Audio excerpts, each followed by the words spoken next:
Good morning. I found this subject difficult to engage.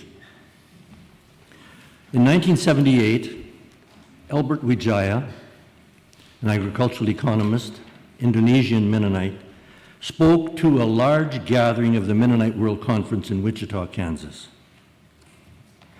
His opening line was, "We've not come together to change the world. We have come together to change ourselves." And maybe that's the key to Sabbath. Wendell Berry, in one of his best novels, Jayber Crow, describes why people gather to worship. What they came together for was to acknowledge, just by coming, their losses and failures and sorrows, their need for comfort, their faith always needing to be greater, their wish to love one another and to forgive and be forgiven, their need for one another's help and company and divine gifts, their hope and experience of love surpassing death, their gratitude, and in times of sorrow, when they sang, "Abide with me," I could not raise my head. The new year is a time to reassess how well we're doing as a community with reference to Sabbath keeping, with worship. We are an active people. We need to achieve. We have goals, there are outputs, and we know about measurements. These metrics pretty much define us in our time. This morning's text is an invitation to stop, to think, to worship. Honor, respect, reverence are part of worship.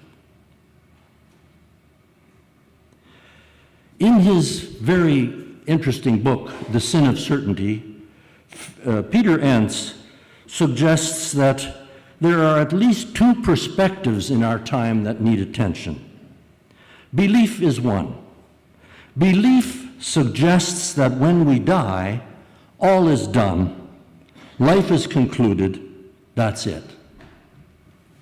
Many obit pages suggest that our hope rests on residence in heaven, in a final resting place. Trust, on the other hand, Peter says, suggests the presence of mystery. Enns suggests that with belief we are left with doctrine, with certainty.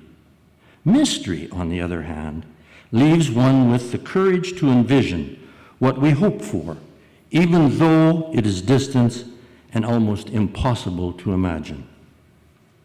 Sabbath is that ancient idea and practice of intentional rest, of reflection. It is an idea that seems to have been introduced after the settlement of Canaan to meet social needs. Sabbath invites reorientation of our lives towards the hope and redemption central to our story. Sabbath is a weekly reminder that we are not what we do. We are who we are loved by. A day off or a vacation cannot sustain the human soul. Sabbath is a day when we let go of striving and leisure, doing, producing, and measuring. It is a time to stop scheming about work. It provides what Isaiah calls a delightful interlude in which reflection is alive. A pragmatic culture often treats the celebration of Sabbath as an end, as an accomplishment, as a recharging of one's batteries. Whereas we know about the need to worship, it is often seen as useful only if it helps us recharge. Walter Brueggemann suggests that prosperity breeds amnesia.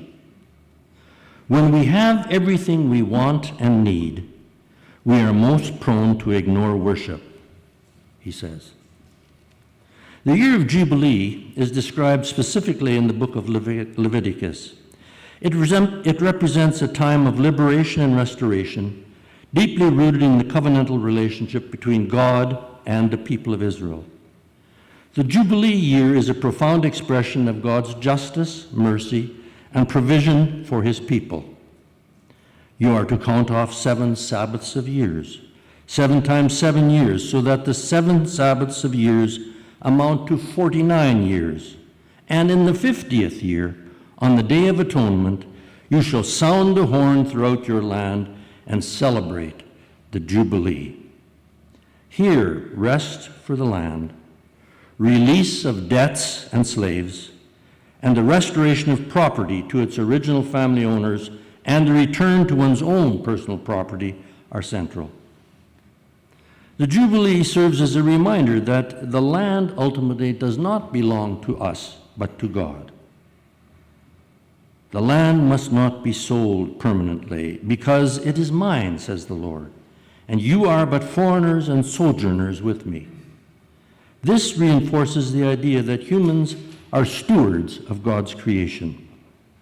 The Jubilee promotes social justice, the liberation of slaves, and the cancellation of debts.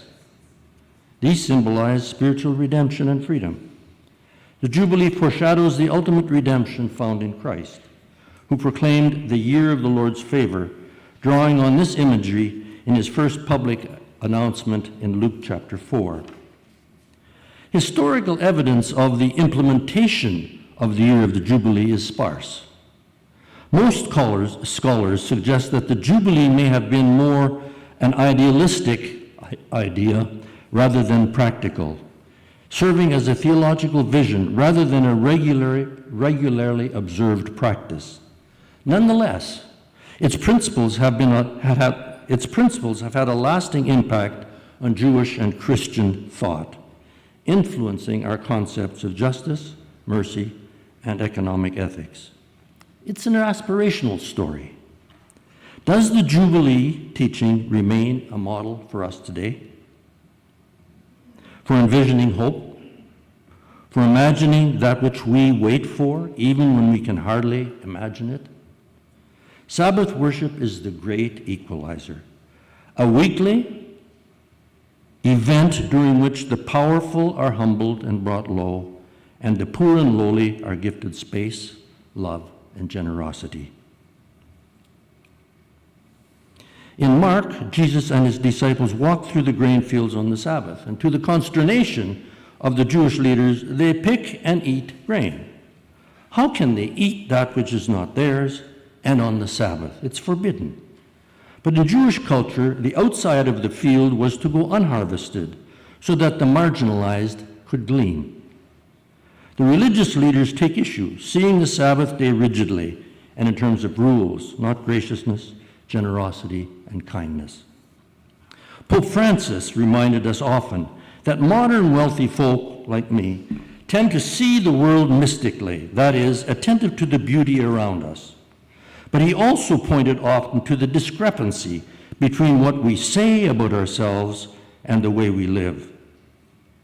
He suggested to recover a gaze transformed of charity. By charity is our goal. We have become both agents and victims of a practical atheism, addicts of a reductive, purely materialistic understanding, which yields its own kind of restlessness. Ivan Illich said that almost everyone in rich societies is a destructive consumer, a ready practitioner of retail therapy. It's a crushing criticism. In the biblical record, there is an inherent tension between work, play, and worship. We are invited to do before we hear in the Old Testament, but how to grow into an understanding of the spirituality of work, which includes the practice of worship of Sabbath rest. Sabbath worship is the missing piece that links work and rest. In 2008, I had the good fortune of visiting with members of the Bruderhof community in upstate New York, representing MCC. They have about 7 or 8 communities, mostly in the United States, some in England, and a few outside of it. The Bruderhof Christian communities are groups of believers influenced by the Hutterites, formed in the 1920s, committed to a life of Christian discipleship and characterized by communal living, shared possessions, and dedication to serving one another and the wider world. Work is critical to them. I visited their woodshop. They produce playground equipment, which is marketed all over the world. They are very wealthy. These communities strive to follow the teachings of Jesus by modeling their day-to-day life on the example of the early church. They work hard and they worship with discipline. They live well in rhythm between work and worship. On 2 occasions, the elderly leader, Christoph Arnold, leaned over during FASPA, eating white bread bologna sandwiches. Each time, he reached over and placed a check of $500,000 in my shirt pocket. The work of MCC is important, he said. Karl Barth suggests that in approaching the relationship of work and Sabbath, it is important to think of Sabbath first. Before we can understand what work is for, he argues that we must understand that the Sabbath is intended as an interruption of work. What does the commandment say? It speaks of a limitation of human activity. It says that in deference to God and to the heart of meaning of his work, there must be from time to time an interruption, a rest, worship, a delicate non-continuation, a temporal pause to reflect on God and his work and our role, to consider why we are here and how we might live, to come to terms with both joy and failure, to experience censure on occasion. Our work in this community is to be performed by this continually reoccurring interruption by worship. For this sacrament of detachment readies us for re-engagement. It helps us face ourselves. Sabbath is not vacation. It is essential. It is about facing our own restlessness, our own failures, about living carefully in the tension between restlessness that comes with constant doing, about reevaluating our sense of work and what we have been taught to believe about it. Celebrating the Sabbath has the capacity to reset our souls. Quiet reflection can bring about transformation.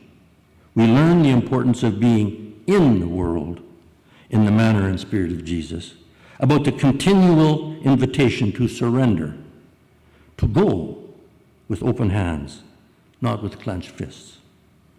Perhaps Sabbath keeping might even enable us to take Matthew 6 more seriously. Wang Weifen spent 20 years in a prison in China during the Great Cultural Revolution, and upon release in 1980, he had this to say: "Consider the lilies of the field. The beauty of life emanates from bearing life's hardships without losing sight of its charm. The tiny flowers of the field covet nothing. They are silent, and in their silence they adorn the field. Their lives are brief. They appear quickly, and they go quickly. Yet their conscience is clear, and they leave behind their fragrance to the land that nourishes them." Worship enables this kind of awareness. Barbara Brown Taylor describes Sabbath keeping as active resistance to the exploitation of others and the exhaustion of the land. Sadly, in our time, where there is money to be made, there is minimal rest for the land and those who live on it. Anita Amstutz, in her book, A Journey into the Heart of Sabbath, argues that if we do not practice Sabbath keeping, if we do not gather to worship, we risk losing our faith. One could argue that worship, Sabbath keeping, and deep reflection enable one to experience a sense of vocation, of finding oneself at the intersection of one's own deep inner gladness and the deepest needs of the world. Worship enables the believer to view things not merely as they are, but as they were intended to be. Sabbath is about belonging. In a covenant relationship, two parties are freely bound together and committed to live kindly and generously with each other. Baptism, as Thomas suggested last week, the choice symbolizing entrance into the community, is important. In this community, one experiences love, acceptance, identity, and security, and occasionally censure. All essential to well-being. Abraham Lincoln, in a November 13th, 1862 speech, suggested that the keeping of the Sabbath is the last best hope that can renew and elevate human beings. So, Sabbath keeping, worship, it's essential. It reminds us of our own worth and our belonging to God. It honors and acknowledges God's presence and activity in the life of his people, of the church. It is readily accessible to every human being.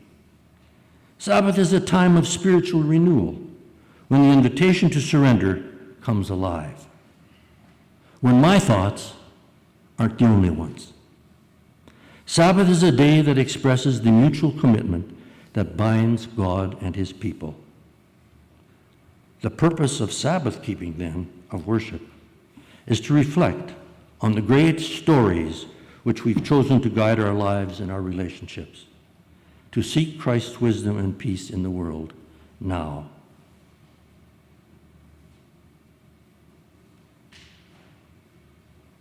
Maybe Albert Wijaya got it right. We've not come together to change the world. We do come together to change ourselves.